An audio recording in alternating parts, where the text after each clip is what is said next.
now I plan to apply some grease onto this cartridge. Xia, do you have any idea how can we apply the grease onto We will this? try the brush dispensing to coat on the contact point.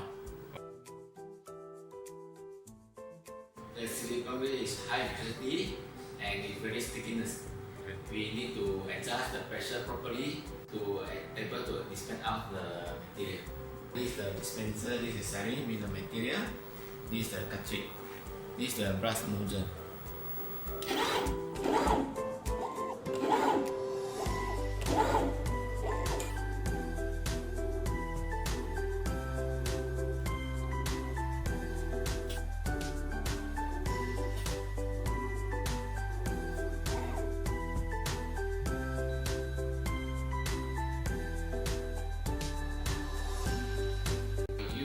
Brush needle to apply the silicone grease dispensing on the compact of the cartridge to easy make coating and wider coverage to control the thickness of the silicone grease on the compact area.